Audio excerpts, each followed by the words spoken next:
ವೀಕ್ಷಕರೇ, ಇವತ್ತಿನ ಸಂಚಿಕೆಯಲ್ಲಿ ಭರಣಿ ನಕ್ಷತ್ರದಲ್ಲಿ ಜನಿಸಿದವರ ಫಲಾಫಲಗಳ ಬಗ್ಗೆ ತಿಳಿದುಕೊಳ್ಳೋಣ. ಇಬ್ಬರು ಮಹನೀಯರು ಜನಿಸಿದ ನಕ್ಷತ್ರ ಅಂತ ನಾವು ನೋಡಬೇಕಾಗ್ತದೆ.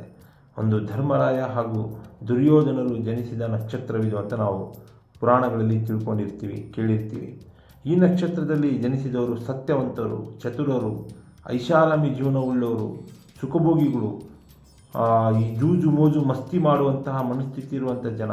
ಹೆಚ್ಚಾಗಿ ಅವಮಾನಕ್ಕೆ ಈಡಾಗ್ತಾರೆ. ಈ ಭರಣಿ ನಕ್ಷತ್ರದಲ್ಲಿ ಜನಿಸಿದವರು ಹೆಚ್ಚಾಗಿ ಕುಟುಂಬಸ್ಥರಿಂದ, ಸ್ನೇಹಿತರಿಂದ, ಸಂಬಂಧಿಕರಿಂದ ಒಂದು ರೀತಿಯಲ್ಲಿ ಅವಮಾನಕ್ಕೆ ಈಡಾಗ್ತಾನೆ ಹೋಗ್ತಾರೆ. ಆದರೆ ದೀರ್ಘಾಯುಷಿಗಳು, ಒಳ್ಳೆಯ ಆರೋಗ್ಯ ಕಾಪಾಡ್ಕೊಳ್ತಾ ಹೋಗ್ತಾರೆ. ರಾಜನೀತಿ ಉಳ್ಳವರು, ಹಿಡಿದ ಕೆಲಸ ಕಾರ್ಯಗಳಲ್ಲಿ ಜಯಶೀಲರಾಗುವಂಥ ವ್ಯಕ್ತಿಗಳು, ಒಳ್ಳೆಯ ಹಠ ಛಲ ಇಟ್ಕೊಂಡು ಜೀವನ ಮಾಡ್ತಾ ಇರ್ತಾರೆ. ಭರಣಿ ನಕ್ಷತ್ರದವರು ಪ್ರಾಮಾಣಿಕರು, ಹೆಚ್ಚಾಗಿ ಸಹಾಯ ಮಾಡುವಂಥ ಮನೋಧರ್ಮದವರು ಅಂತ ಹೇಳ್ಬೋದು.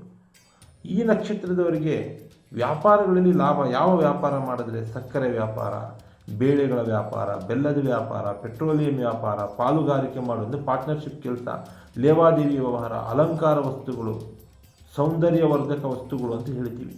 ಮತ್ತು ಸರ್ಕಾರಿ ಕೆಲಸ ಕಾರ್ಯಗಳಲ್ಲಿ ಏನಾದರೂ ಭಾಗಿಯಾಗಿದ್ದರೆ ಆ ವ್ಯಾಪಾರ ಇವರು ಕೈ ಹಿಡಿಯುತ್ತೆ, ಇವರ ಅದೃಷ್ಟ ಬದಲಾಗ್ತದೆ. ಮತ್ತು ಹೊಸ ಕೆಲಸ ಕಾರ್ಯಗಳನ್ನ ಭಾನುವಾರದ ದಿನ ಈ ಭರಣಿ ನಕ್ಷತ್ರದವರು ಕೈ ಹಾಕಬಾರ್ದು. ಭಾನುವಾರದ ದಿನಗಳಲ್ಲಿ ನೂತನ ಕೆಲಸ ಕಾರ್ಯ ಮಾಡೋದು, ಗೃಹಾರಂಭ ಕೆಲಸ ಕಾರ್ಯ ಮಾಡೋದು, ಗೃಹ ಕಟ್ಟಡ ನಿರ್ಮಾಣಗಳನ್ನ ಮಾಡೋದು, ವಾಹನ ಖರೀದಿ ಮಾಡೋದು, ಇಂಥ ಕೆಲಸ ಕಾರ್ಯ ಮಾಡಿದ್ರೆ ಅದು ಲಾಭ ತರೋದಿಲ್ಲ. ಒಂದಲ್ಲ ಒಂದು ರೀತಿಯಲ್ಲಿ ಸಮಸ್ಯೆಗಳು ಎದುರಾಗ್ತದೆ ಭರಣಿ ನಕ್ಷತ್ರದವರಿಗೆ.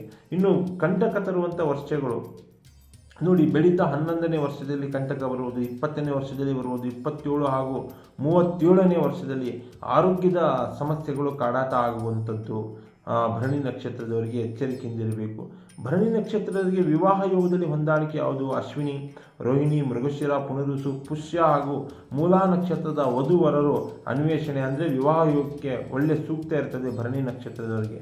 ಭರಣಿ ನಕ್ಷತ್ರದವರಿಗೆ ಹೊಂದಾಣಿಕೆ ಆಗದೇ ಇರುವಂಥ ನಕ್ಷತ್ರ ಆರಿದ್ರ ನಕ್ಷತ್ರ, ಹಸ್ತ, ಚಿತ್ತ, ಸ್ವಾತಿ ನಕ್ಷತ್ರದ ಕನ್ಯೆಯರು ಅಥವಾ ವರರು ಭರಣಿ ನಕ್ಷತ್ರದ ವಿವಾಹಕ್ಕೆ ಯೋಗ್ಯವಾಗಿ ಬರುವುದಿಲ್ಲ, ಹೊಂದಾಣಿಕೆ ಇರುವಂಥದ್ದಿಲ್ಲ. ಭರಣಿ ನಕ್ಷತ್ರದಲ್ಲಿ ಜನಿಸಿದವರಿಗೆ ನಕ್ಷತ್ರ ದೋಷ ಇದೆ ಅಂತ ನಿಮಗೇನಾದರೂ ಗೊತ್ತಾಗಿದ್ದರೆ ಅಕ್ಕಿ, ಬೆಲ್ಲ, ತೊಗರಿ ಬೇಳೆಯನ್ನು ದೇವಿಯ ದೇವಸ್ಥಾನಕ್ಕೆ ಅಥವಾ ಲಕ್ಷ್ಮೀನಾರಾಯಣ ಸ್ವಾಮಿಯ ದೇವಸ್ಥಾನಕ್ಕೆ ನೀವು ದಾನವಾಗಿ ಕೊಟ್ಟರೆ ನಿಮಗಿರುವಂತಹ ದೋಷ, ನಕ್ಷತ್ರ ದೋಷ ಪರಿಹಾರ ಆಗುತ್ತೆ. ನಮಸ್ಕಾರ ವೀಕ್ಷಕ.